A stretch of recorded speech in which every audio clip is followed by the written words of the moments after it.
আসসালামু আলাইকুম এভরিওয়ান, আপনারা সবাই কেমন আছেন? আশা করি ভালো আছেন। আজকে নতুন একটা ভিডিও নিয়ে আপনাদের মাঝে চলে এলাম আমি। কাজটি করার ভিতরে তেল ও জিরা আর হলো তেজপাতা আর পেঁয়াজ দিয়ে লবণ দিয়ে সুন্দর করে নাড়াচাড়া করে নেব, কাঁচামরিচ দিয়ে। আর নাড়াচাড়া সুন্দর করে নিয়ে এখন দেখেন পেঁয়াজটা একটু ব্রাউন কালার হয়ে গেলে তখন এটার ভিতরে আদা বাটা, রসুন বাটা দিয়ে হলুদের গুঁড়া, মরিচের গুঁড়া, ধনিয়ার গুঁড়া, জিরার পাখি দিয়ে সুন্দর করে নাড়াচাড়া করে নিব। আর এখন হাঁসের মাংস দিয়ে দেখেন সুন্দর করে কষিয়ে নিব, ভাজা ভাজা করে নিব। ভাজা ভাজা হয়ে গেলে আলু দিয়ে দিব, আলু দিয়ে ভালো সুন্দর করে একবার কষিয়ে নিব ইচ্ছা মতো।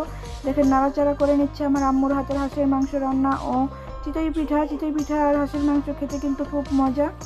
আর দেখেন কালারটা কত সুন্দর আসছে। আর এখন ঢেকে দিব 5 মিনিটের জন্য। 5 মিনিট পর দেখবো এটা বলক এসে পড়ছে, আবার 15 মিনিট এরকম রাখবো। আর আস্তে আস্তে চুলার উপরে রাখতে এটা সুন্দরভাবে হয়ে যাবে। আর পাশের চুলায় আম্মু এখন চিতই পিঠা উঠিয়ে দিয়েছে। আর দেখেন চিতই পিঠাগুলো কত সুন্দর ফুলকো ফুলকো হয়েছে, আর খেতে কিন্তু ভারী মজা। আজকে এই পর্যন্তই, আল্লাহ হাফেজ, আপনারা সবাই ভালো থাকবেন। আসসালামু আলাইকুম।